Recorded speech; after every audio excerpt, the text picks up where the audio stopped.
sebuah pencerahan bagi kita semua, karena selama ini kita hanya mengikuti di media massa.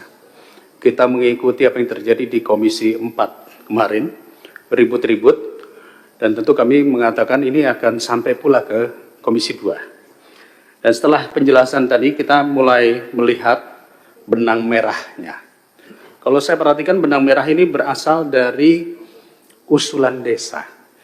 Dan saat ini kepala desa itu sudah dipanggil kejaksaan, kalau saya tidak salah ya, terutama yang Kohot. Agak unik ini, karena desa Kohot ini hampir mayoritas 263 bidang, 390 hektar ada di situ. Di desa lain malah tidak ada, hanya ada mungkin satu desa yang 3 bidang gitu ya. Nah, pertanyaan saya yang terbesar adalah kenapa desa Kohot?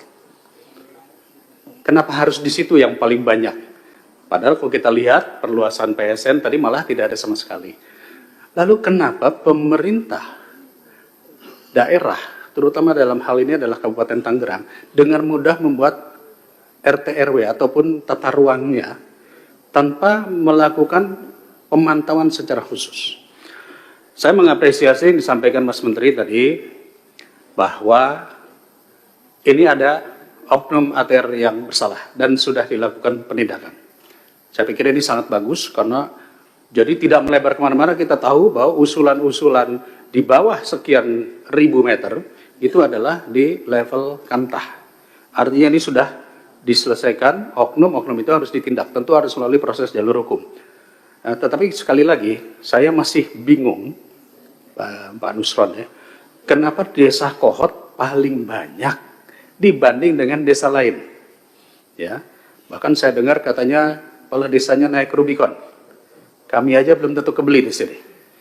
Jadi ini menandakan bahwa ada permainan antara pengembang atau pengusaha dengan wilayah-wilayah tertentu yang dimudahkan. Dan uniknya, ini Kabupaten Tangerang, ini cukup banyak. Di Jawa Barat, di Bekasi, saya dengar kemarin beritanya, itu oleh pemerintah provinsi ditolak.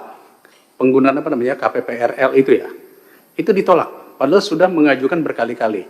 Nah, saya tidak mau mencari kesalahan di mananya, tetapi kira-kira prosesnya bagaimana sih dalam proses penentuan RT RW ataupun tata ruang oleh pemerintah daerah, bahkan sampai ke desa. Dan kemudian apakah rekomendasi GIRIK itu hanya cukup dari kepala desa saja? Karena kalau tidak, ini nanti akan termanfaatkan juga di desa-desa lainnya. Rekomendasi hanya keluar dari kepala desa, dan kalau nggak salah di desa Kohot ini kan banyak dipalsukan. Nah, proses pengusulan menjadi GIRIK dan sertifikat hak milik perlukah kita kaji ulang?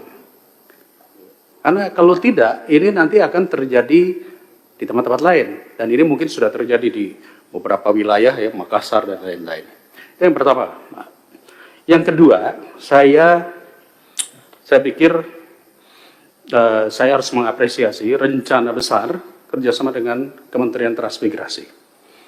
Betul, Kementerian Transmigrasi ini membutuhkan lahan yang banyak.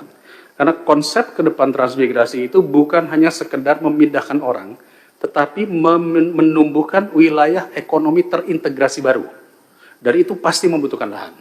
Jadi jangan hanya memindahkan ke satu titik, setelah 2 tahun selesai, malah setelah jadi HGU atau HGB itu dijual kepada perkebunan. Kita harus jelas ketika memindahkan atau mengembangkan daerah strategis ekonomi yang baru, itu bidangnya apa? Apakah perkebunan, apakah sentra budidaya, atau yang lain, itu harus terintegrasi. Jadi saya pikir saya harus memberikan apresiasi kepada Mas Menteri.